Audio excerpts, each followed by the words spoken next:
Bismillahirrahmanirrahim. Assalamu alaikum, everyone. All right, so today we're talking about communication.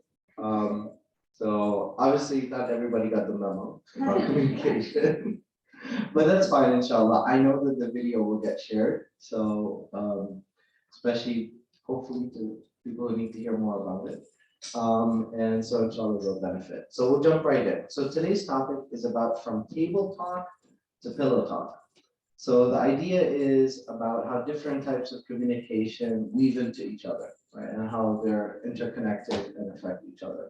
So we begin in Allah's name. May Allah bless this gathering. May He fill us with His wisdom, allow His knowledge to descend on us, and spread mercy between us. It's important to have the right intentions, right? And that's important because usually you see that in the Q&A, and they give like a really, really specific scenario. And that's when you know that it's about someone that they know. And so we should just try to purify our intentions and focus on how we can improve our communication with others. And of course, the context is obviously marriage and family, but it transcends that, right? The communication techniques that you need for having a successful married life are the same communication techniques that you need in negotiating and navigating relationships that exist in your life with your parents, with your siblings, co-workers, so on and so forth. So typically people who suffer with communication in their family context also struggle with the same issues in communication in their marriage. And so that's because the techniques are the same. So with that, Bismillah. So I started with the quote that I always mention, Inni rizqtu hubbaha. The Prophet ﷺ, when he mentioned Khadija radiallahu anha, he said that I was truly filled, I was truly blessed, I was enriched, I was nurtured with love for her, for Khadija radiallahu anha. And that's something which we should celebrate. So here's the agenda for today. Here's what we're going to cover. We're going to talk about verbal and nonverbal communication, how it can be effective and ineffective. A little bit about expectations. Let's not go crazy. It's more about communicating expectations. So if we talk about expectations, we'll be here till tomorrow. Right? That discussion won't end. The 4 horsemen. So we're going to talk about what are 4 types of negative communication that we need to pay attention to, make sure we're not doing that. A little bit about love languages. Again, that's its own discussion. We just want to be aware of that and how we communicate, because today it's about communication. So it's not about actual love languages, it's about communicating that. And then hopefully, inshallah, we'll move more towards the pillow talk side of the discussion, which is about how emotional communication, emotional connection is intertwined with physical intimacy, attraction, touch, so on and so forth, and how it's a positive feedback loop, right? So if you feel secure, you're going to be more physically attracted. If you're more physically attracted, then you're going to be more interested in what they have to say. Then there's going to be better listening. So, you know, there's more trust, there's more validation between spouses. So that's the agenda. It's not too ambitious, right? So we'll try our best, inshallah. So we'll start with the obvious thing. Okay, what do we mean by communication? People mean different things by that. So communication is more than words. And we started this in the khutbah on Friday when we talked about the story about Julayb and his wife. And I mentioned a quote by Khalil Gibran about that which is spoken and that which remains unspoken. So there's a lot of transfer of information that happens verbally through words, but then it's not only the text, it's also the pretext, it's also the context, right? So that all comes into affecting the weight that those words carry. And then there's nonverbal cues, right? So, you know, you might be listening and, you know, when the person's talking, you might lean in to show that there's interest. Or you might be on your phone and like, yeah, okay. Or you might, you know, body language, you might be leaning on something, or you might be like fidgeting to show that you're distracted, right? So posture is important, focus is important, your expression. So as the person, you know, raising your eyebrows. Some people, I don't know how to roll my eyes. So for me, it's just an emoji, but some people are good at doing that. So that's another type of response or reaction. moods, responses, like I mentioned, as the person is talking, actions, right? So if you're standing and you're walking away, right, that's a pretty clear signal that you're not paying attention, that you don't care if the person knows that you're not paying attention, right? Decisions, right? So there's also action. So for example, if you show up late to things, I mean, some people, they can't help it, they're gonna be late, right? So it's like, they're only programmed to be late. But then there are other people who find a way to be on time for some things and late for other things. So when they're late, it's like, this is not important to me, right? Or they didn't find time in order to show up for something. So your actions, as they say, speak louder than words, right? So those kind of decisions make a difference. Routine, right? So you might have a schedule, but then the way that you schedule things, all of that communicate different things to our spouse. Some of which is effective, some of which is ineffective. This actually connects to the word salah, right? The word for salah means connection, right? So the idea is that by doing your salah, by starting that, you're establishing a connection with Allah subhanahu wa ta'ala, but you still have to say what you want, right? That's why the Prophet he said, "Ad-du'a mukh al-ibadah," right? Dua is the essence. People use the word mukh for brain. So a lot of people translate that dua is the brain of worship. But actually, in Arabic linguistics, the mukh is the marrow. Like if you think of a bone, it's the essence, it's the core. So dua is the core and the essence of worship. So similarly, communication is the essence of a connection, right? Because when you're talking, you feel connected. If you're connected, then you're able to communicate. So that's the connection that I'm talking about, which is that if you have that connection, naturally the communication is going to be more effective. The problem is when you already have that disconnection, then it's harder to have that effective communication. So no matter how good your technique is, you take all of these pointers and advice and you try to implement them. If there isn't a good emotional connection established first, it's going to be hard to establish that good communication. So I just want everybody to be aware that it's not just about the techniques and the strategies and what you do, it's about the quality of the connection and mutual understanding. And this is where we have to touch upon religion and spirituality, right? Because we believe that the connection between two people is not just a negotiation between two people who are trying to, pull and tug and push and pull in order to agree on things or to establish a life together, but that there's something deeper at the core of that. Allah says, وَخَلَقْنَاكُمْ أَزْوَاجًا, right? In Surah Naba, right? And so Allah subhanahu wa ta'ala created a level of complementariness between men and women. Right? And in Surah Maryam, we've been talking, وَلَيْسَ ذَكَرُ كَالْأُنْثَى, right? So the mother of Maryam, when she found out that it's a girl, she was surprised because she had already made that oath that the baby was dedicated to the temple for worship.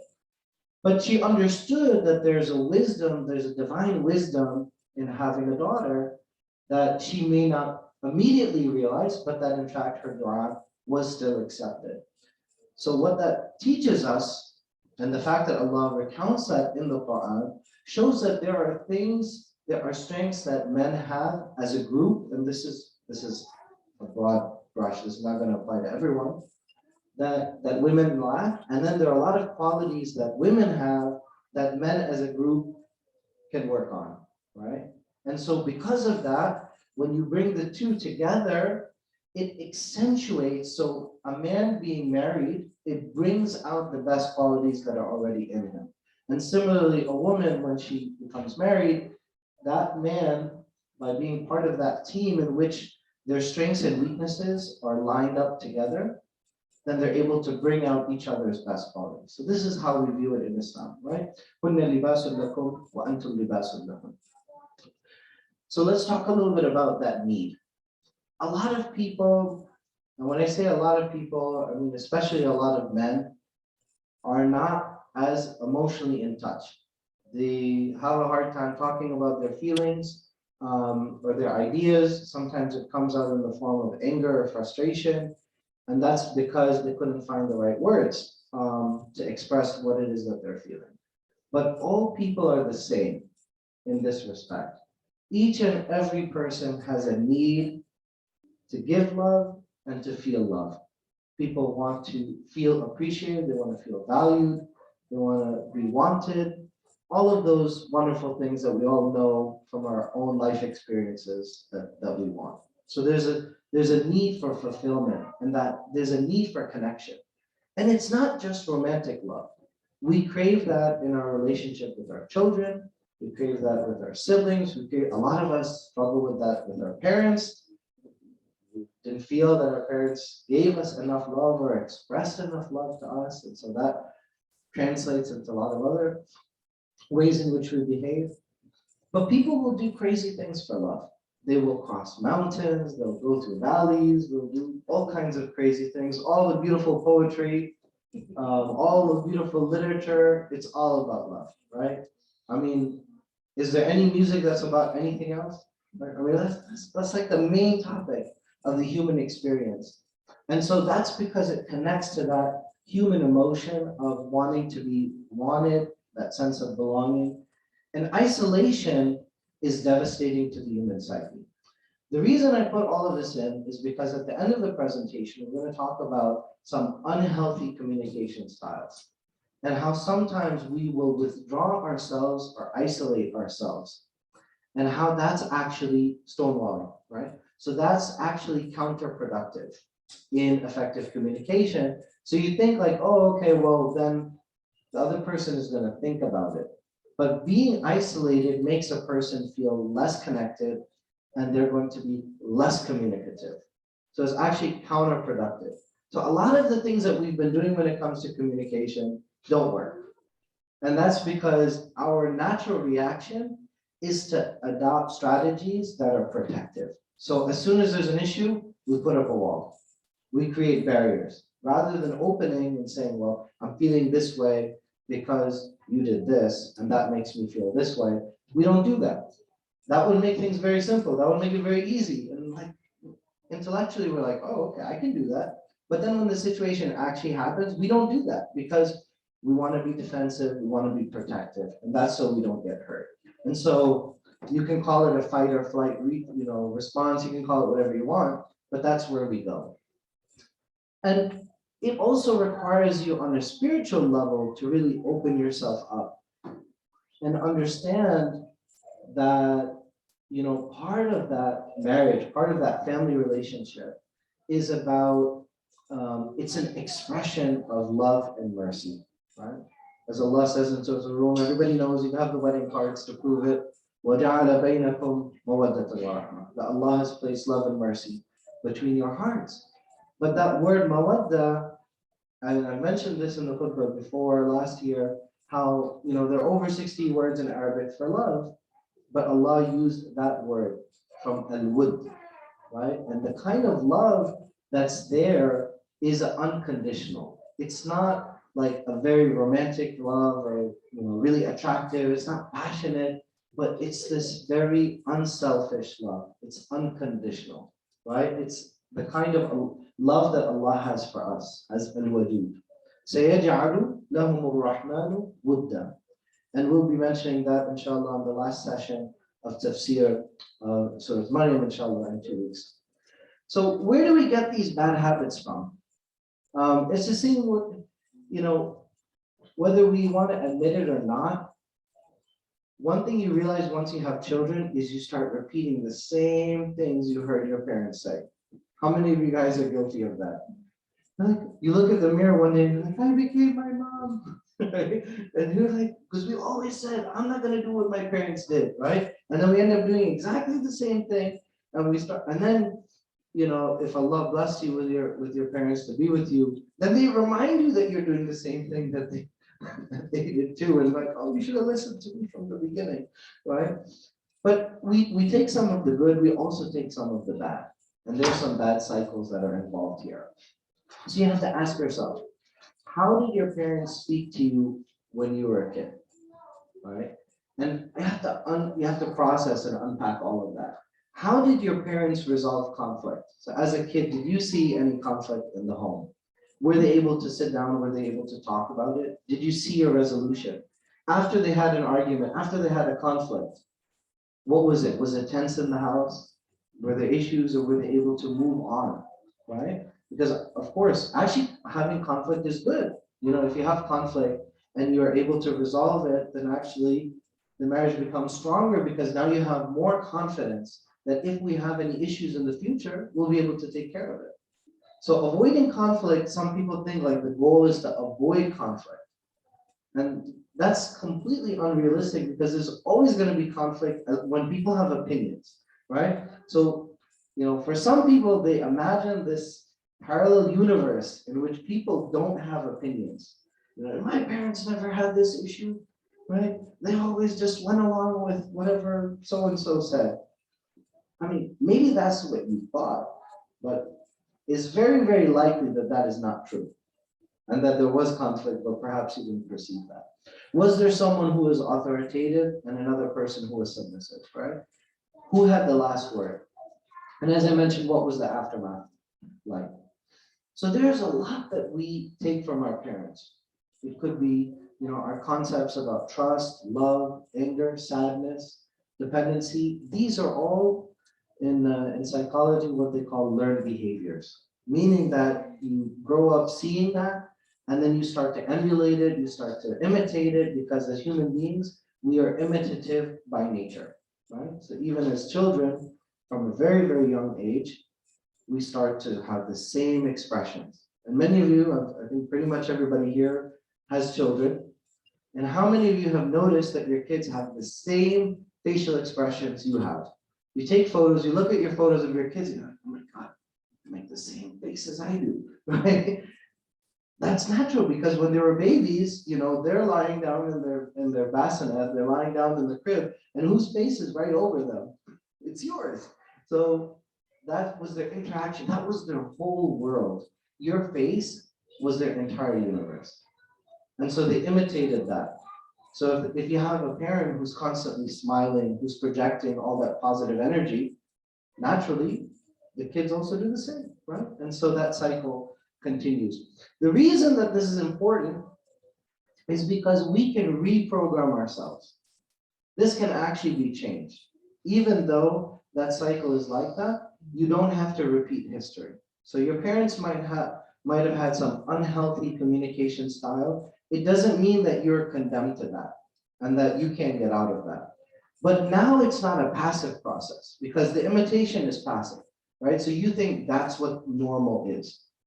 And you see that especially with people who, like, one person grew up in like a really, really stable family, where they had like the parents had like this really healthy marriage, and then the other person, had some instability, there were some issues growing up. And then that can cause issues because one person has like this expectations, like something must be wrong. We have conflict, we have issues. And then that can cause some insecurities as well. So this is something that we want to focus on in terms of just being self-aware and what you can improve.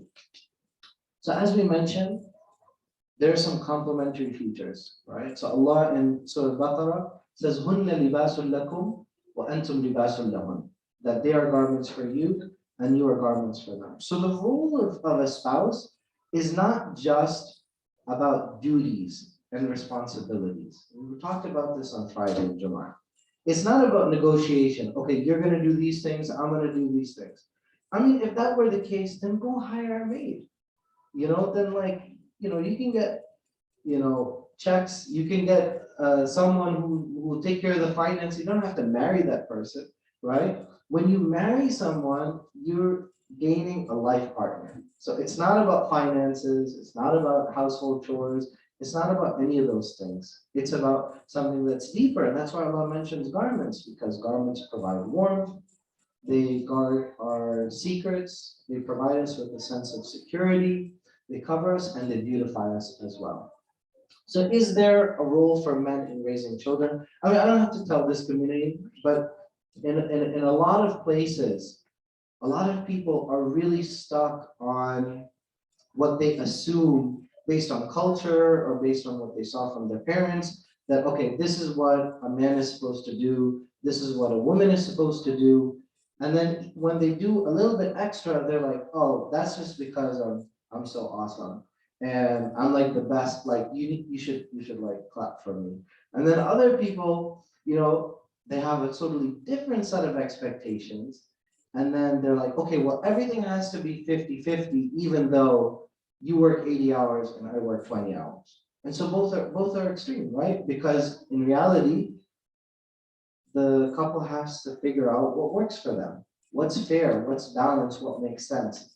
But each one is stuck on a certain paradigm that they think is what's fair and they think that's what's normal. And so there's a rigidity that's built into that. There's a lack of flexibility.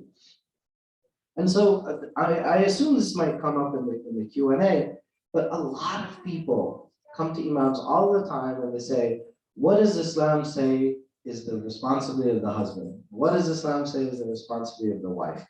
And do not believe all of the books in the library that says duties and responsibilities in marriage or marriage in Islam. And you open them and there's a whole chapter about what the husband is supposed to do, what the wife is supposed to do.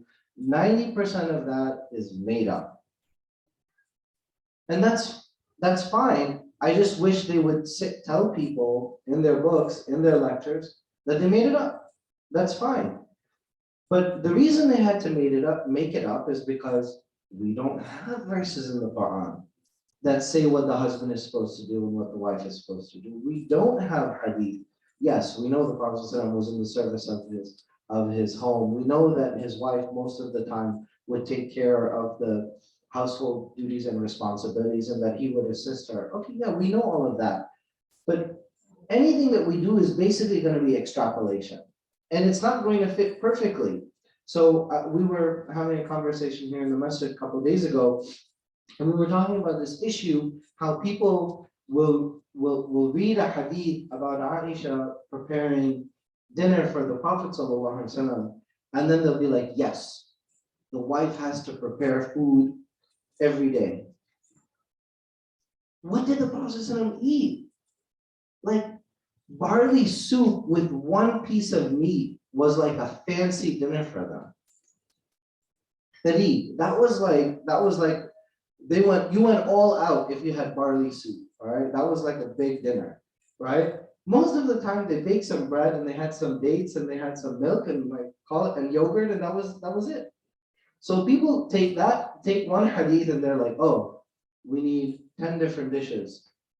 So like, I'm not giving you one viewpoint or another, but what I'm saying is people are trying to take text on one context and they're applying it to a totally different concept. Or they're going to the hadith and saying, well, what does Islam say about a joint household, about living with in-laws?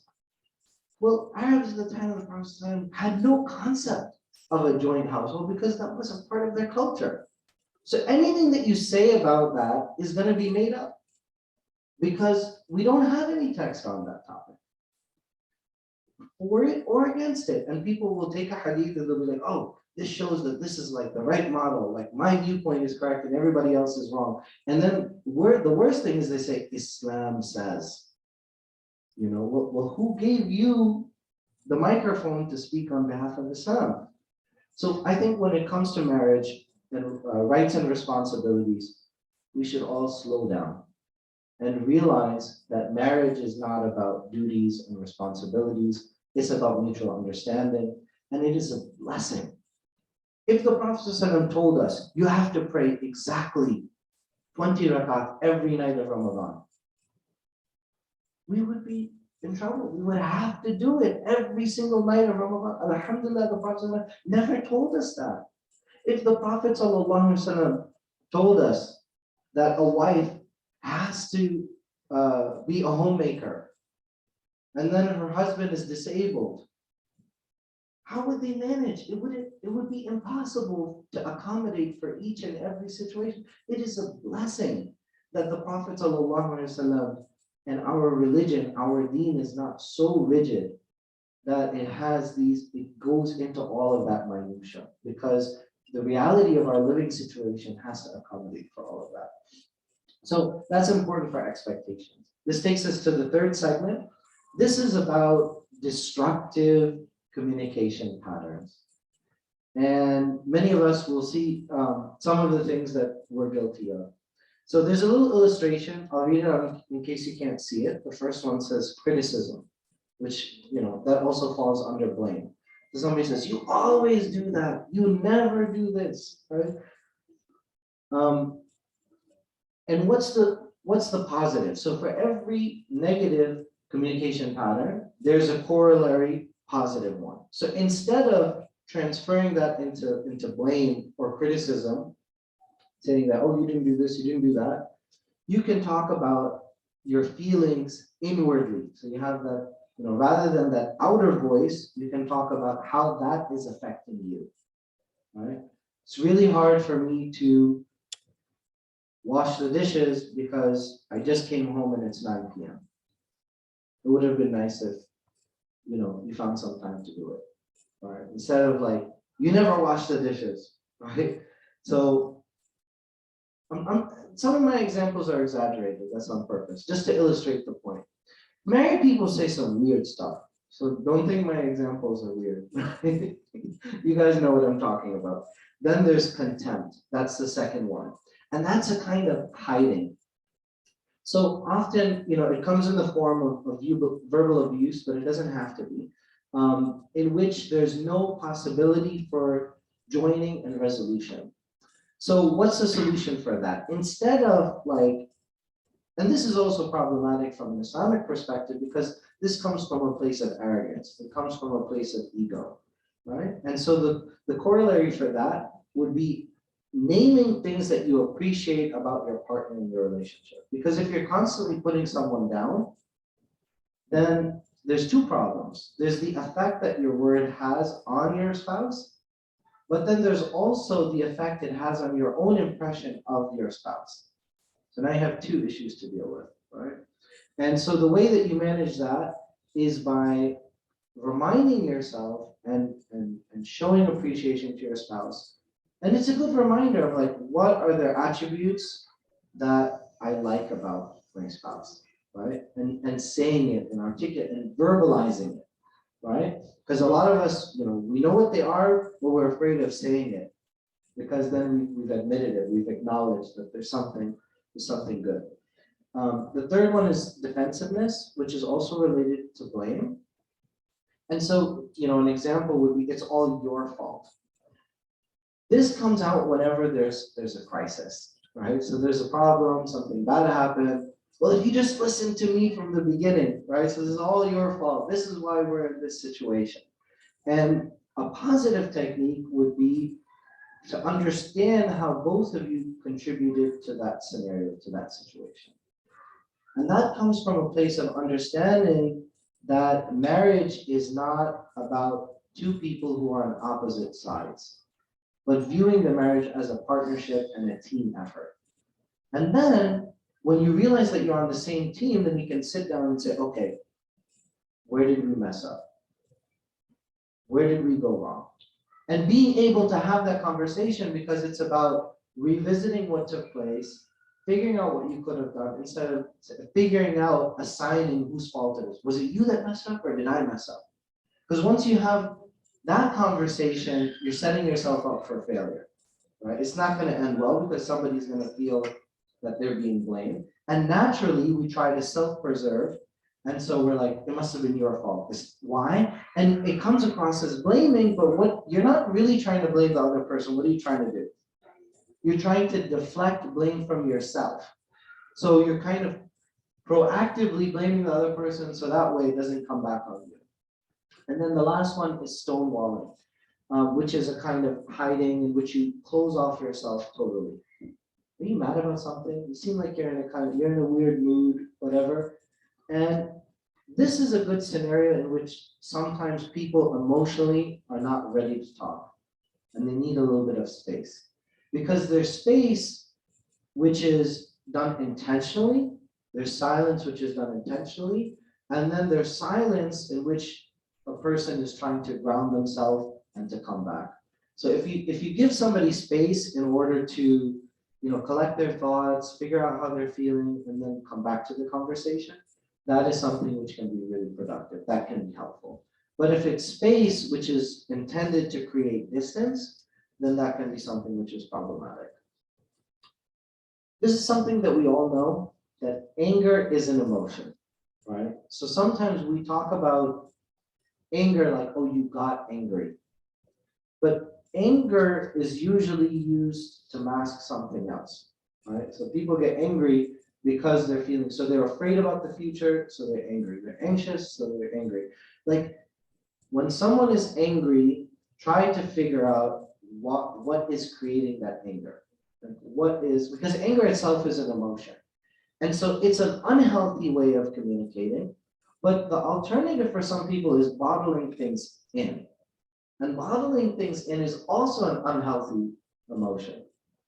So if you have effective communication, then you're able to maintain self-control, control over your demeanor, control over your actions and your emotions, and then allow those emotions to be released. And when I say the emotions, not the anger, but the underlying emotion that's behind the anger. And allowing a place for that to be released. And because otherwise what happens, there's some people who are like really quiet and they're like really cool, really relaxed, they never get mad. But then one day they just like tap goes off and that's it. And that's because they were holding that grudge in. They were holding all of that emotion in. There was no release. And so that's really important. And that's where the sunnah comes from.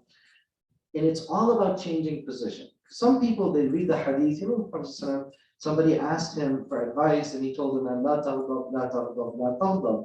Said, don't get angry 3 times. But did you ever wonder why the Prophet, people say, oh Sunni, give me some advice? And the Prophet, why does he tell everybody different advice? Anybody want to take a stab?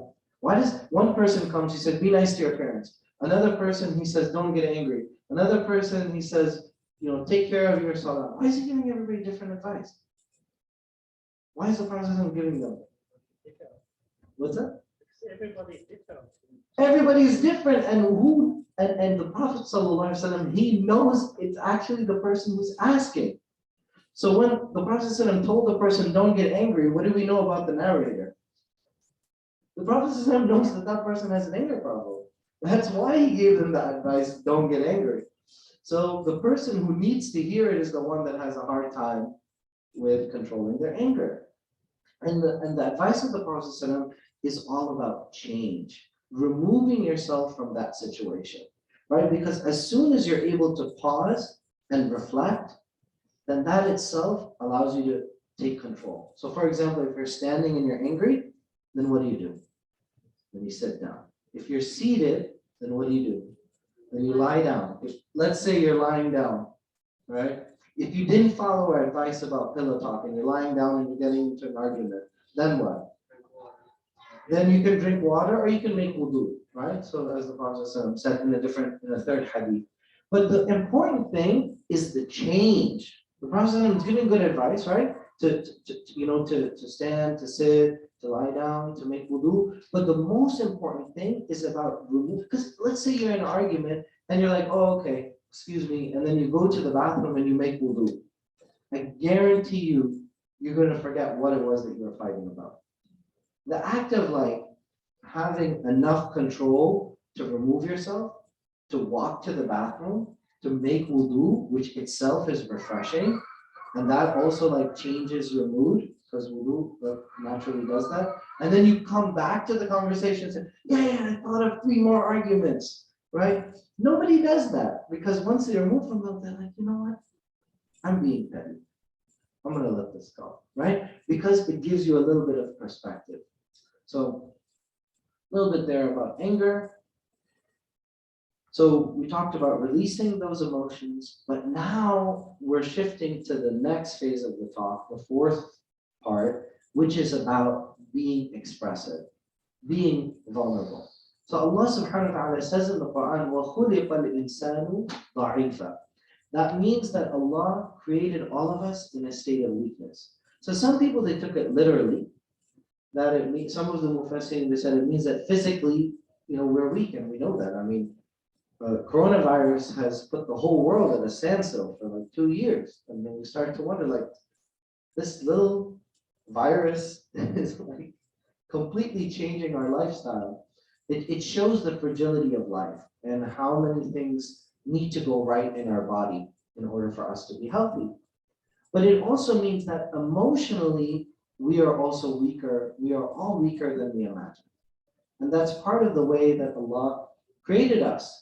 And that it's okay, it's fine to show and to express that vulnerability.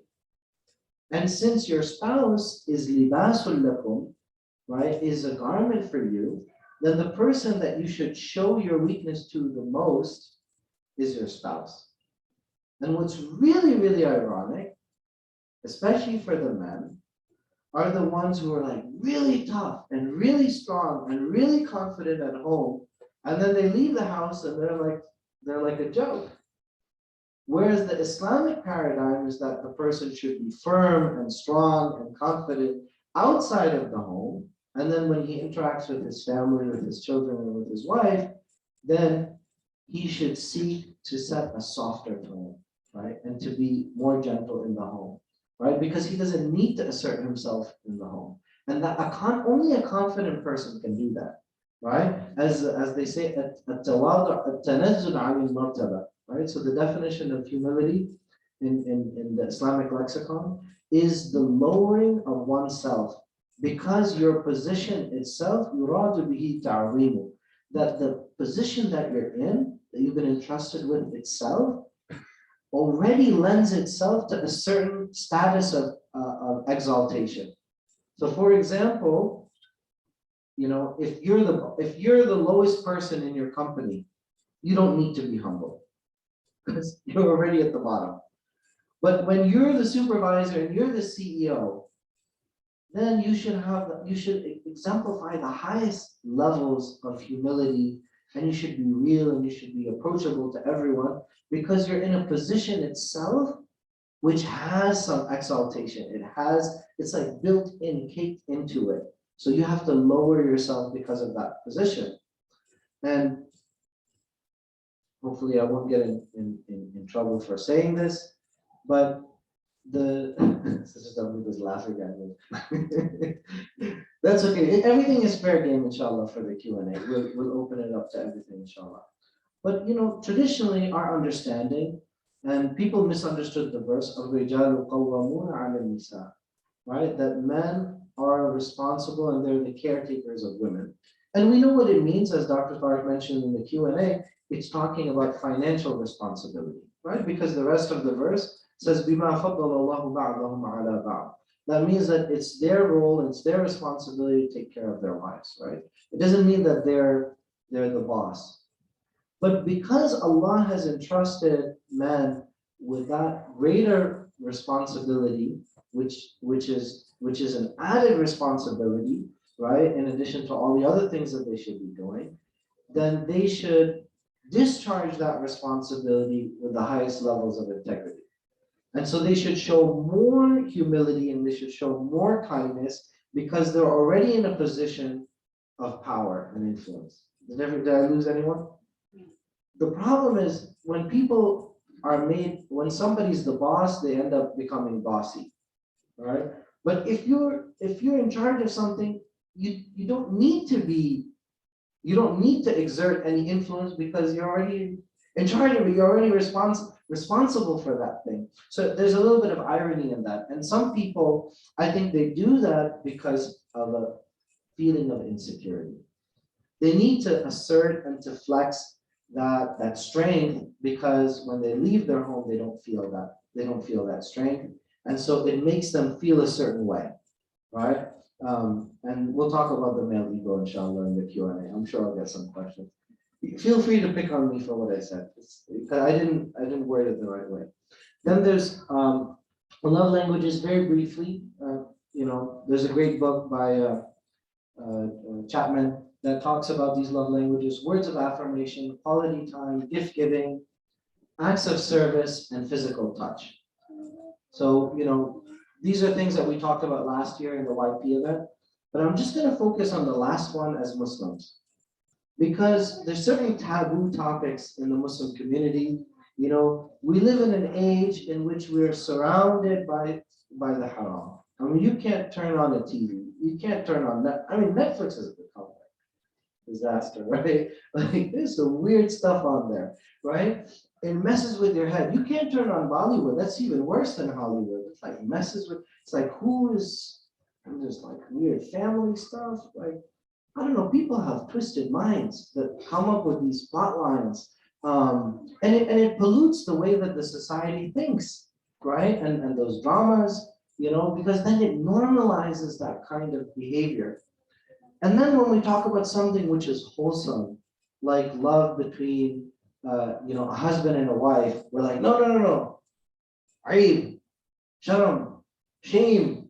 This is embarrassing, right? Oh, they're holding hands, right? That's like something weird. Well, you can't do that in front of the kids, right? If you give each other a hug or show some affection, then we think that that's something weird, even though we're in a society in which we see all kinds of haram images and it doesn't bother us in the least. So we should also ask ourselves, well, why is it?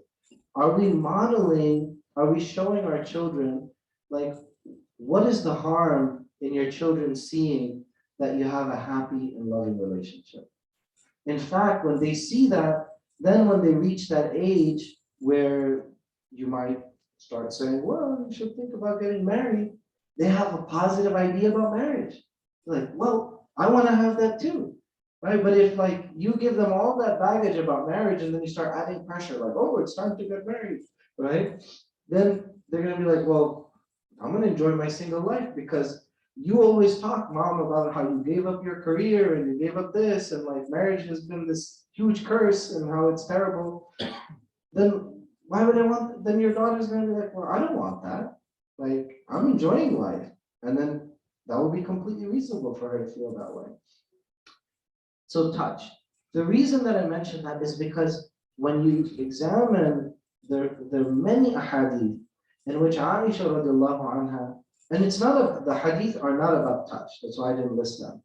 But very casually, she mentions the Prophet ﷺ holding her hand, putting food in her mouth. And in each of those ahadith, there's an element of touch, right? Because the Prophet ﷺ showed his love through all of these various ways. There's hadith that talk about a hug, about holding hands, and it's a great way to facilitate that feeling of closeness. So let's say somebody's going through a lot of stress, a lot of anxiety, and like you're on different sides of the room. But if you just walk over and you sit next to them and you just hold their hand and you say, okay, I'm listening. Tell me how you're feeling. Immediately the tone is going to change, right? That the person is going to feel like, you really want to hear what they have to say. So that element of touch really opens up that emotional intimacy. A lot of us don't use it. And when we think of touch, our mind, we're like, oh, that means that. No, it's very important that touch be a part of, that it not only translates into that type of intimacy, but it facilitates emotional intimacy in conversations in other contexts as well. There's a little bit about conflict resolution in the Sunnah. This is a famous story with Aisha radiallahu anha. She said that I always know, Ya Rasulullah, when you're upset with me. And that also shows the intelligence and the perception of Aisha radiallahu anha. You have to be able to read your partner, right? And that was because, and he said, well, how do you know that? He said, when you're pleased with me, you say no by the Lord of Muhammad. So she mentions the Lord of Muhammad. But when you're mad or displeased at me, then you mention by the Lord of Ibrahim, by the Lord of Abraham. And so the Prophet said, yes, that's true, that's right. Not the Prophet. Then Aisha told the Prophet that yes, that's right. I do change that wording. So being able to read your partner and to perceive that, okay, well, maybe now's not a great time. So for example, there's another hadith in Aisha radiallahu anha. She said in the hadith, I noticed that the Prophet was in a good mood. The hadith doesn't have to do with the Prophet's mood. The hadith was about her asking him for a dua.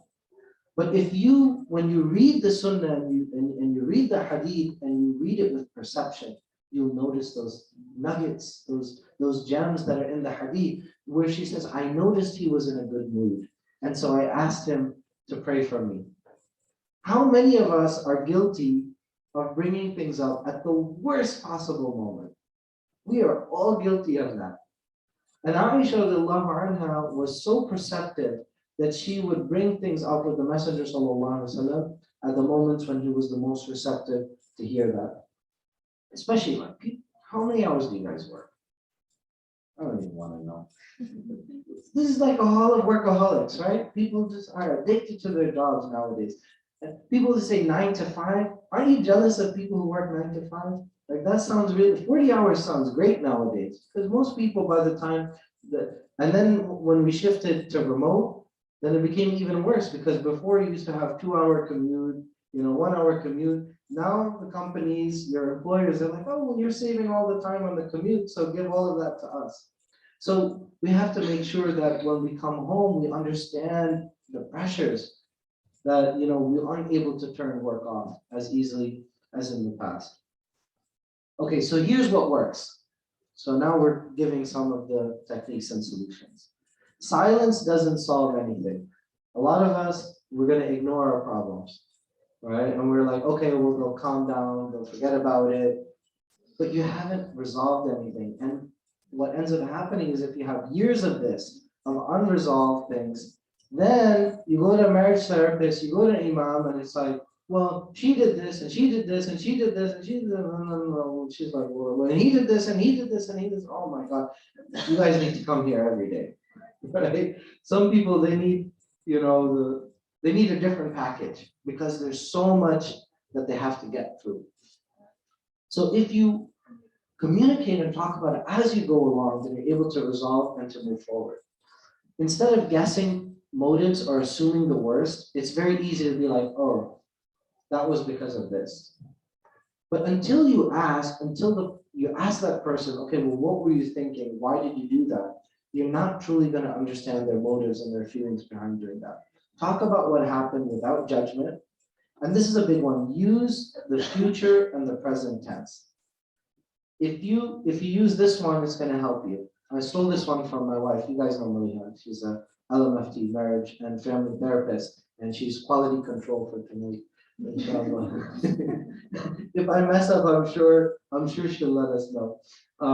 So I stole this from her presentation, right? But by using the past tense, as soon as you talk about the past, what are you going to end up doing? You did this, you did that, you did this. But as soon as you shift to the present tense, then automatically you're going to talk not about problems, but you're going to focus more on solutions just by changing that tense to the future. So that's a big one. Understand each other, not to defeat each other. How many of us, when we're in a debate or we're in a conflict, we're listening? And this is not just in marriage. This is like even in discussions in the masjid. People are debating each other, but they are not listening to a word of what the other person is saying. When the other person is talking, what are they thinking about? The next thing they're going to say. They're thinking about the counter. They're thinking about what their next comment is going to be. And then the other person is not listening to you. And then it goes back and forth and back and forth. But the two people are not listening. They're not hearing each other. This is another big one. I feel blank when you blank. People are not that receptive to accepting responsibility and blame, even if you're right. Nobody wants to hear, if you're wrong, it's going to be hurtful. And if you're right, it's going to be even more hurtful. Right? Because if you say, oh, you're this kind of person, how many people are like, yeah, I'm that kind of person? Have you ever heard somebody say that? Nobody does that. That's not how we're programmed. We become defensive, and then we're like, no, you just think that because da, da, da. Or we're like, and if it really strikes a chord, then we're like, oh, this is just a problem because your mom, and then it goes in totally different angle, right? But when you say, that really makes me feel sad. I mean, he or she has to be a real jerk to just be like, whatever, I don't care how you feel. But immediately when you say, that makes me feel this way, I feel really stressed out when you talk that way. That is going to cause the person to pause and to think about how their actions are affecting your emotions. And that's what the conversation should be about, is about how they're affecting you. And that is something that I think people are more ready to hear.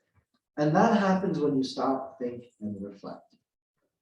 And just a couple of things from the Sunnah. We know about the hadith about the angels continuing to pray for the person who walks away from the argument, even though they're right. So you think of it, you're in the middle of a conversation, you're like, you know what? Do I want to be right or do I want to be married? Okay, I want to be married. So then you're going to choose, take the right decision, right? Because you're like, is winning an argument in marriage, like, what do you win? You don't get an award. I mean, in the end, you're actually losing. The worst thing you can do in marriage is win an argument. There's no award, there's no prize, there's nothing. You're just going to be miserable. So give up trying to win arguments and understand that need and desire to be right. That this is coming from ego and arrogance. And that the Prophet ﷺ, he never did that. Anas ibn Malik, he mentioned, I served him for 11 years and I never saw the Prophet ﷺ raise his voice at someone. He said, I never saw the Prophet ﷺ strike anyone, man or woman or child. The Prophet ﷺ never put his hand to harm anyone in his entire life. And he never put anyone down. وَلَا تَبَاغَضُوا وَلَا تَحَاسَدُوا, and so on and so forth. وَكُونُوا عِبَادَ اللَّهِ إِخْوَانًا. And the irony is that some people will give lectures about being nice to neighbors, being nice to the sick, being nice to, so and so, but they neglect their own partners. Every hadith that talks about smiling, that applies to your spouse. Every hadith that talks about backbiting, that applies to your spouse. Everything that pertains to kindness, that pertains to your spouse. Generosity, right? So like when we think about our marriage, we think that we aren't getting reward for these things. But in fact, our spouse is the person that's deserving of our good character more than anyone else. So we should see that. And the Prophet, he illustrated that. He said that you will have reward from Allah for even the morsel of food that you place in the mouth of your wife. So it's a kind of ibadah. And this takes us to the last part of the presentation, from table talk and how you bring that to pillow talk. I'll try to modify it so it's family friendly, inshallah, right? So the importance of table talk, the Prophet ﷺ, his sunnah, a lot of people don't know this. After the Isha prayer, the Prophet ﷺ used to go straight home. And that's interesting because during the day, the Prophet ﷺ spent most of the time in the masjid. He was teaching people, spending time with his companion, but he allocated that time in the evening. That's a very valuable time. In American culture, the dinner table is very, very important, right? And it's a cultural thing, however you want to do it, the time of it you want to do it, that's fine. But as a family, there should be a time in which you all gather together as spouses with the kids, if your schedule allows it, and you're able to break bread together and to just be together, have that kind of suhbah, that kind of companionship with each other. Discuss your days, talk about your worries, talk about your feelings. How many people don't have that? How many teenagers don't feel like they can talk to their parents about what they're thinking or what they're feeling or what they're experiencing? If you start creating that environment from when they're young, then when they're older and it's harder to communicate with their parents, they're going to have that level of comfort, which is really important. And even when you disagree. So pillow talk.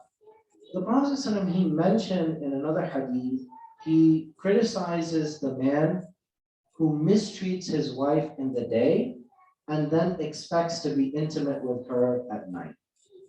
And so, of course, we mentioned that in the context of DV and abuse, but there's another lesson that we can extract from that, which is that physical intimacy is the natural extension of emotional intimacy, right? Because if you feel that there's trust and there's an emotional connection, then there's going to be more of a desire to share yourself in that way with each other. And that emotional, it's going to make you want to be more physical. And then the cycle continues because if you're more physically intimate, then you're going to have greater trust. And then emotionally, you'll be even more open with each other. So then the relationship, the connection, which is the essence of communication, it's not just like, I didn't give you a formula, say this, say that, because then you're just going to be a robot. And then in the moment when there's a real problem, you won't remember what you're supposed to say.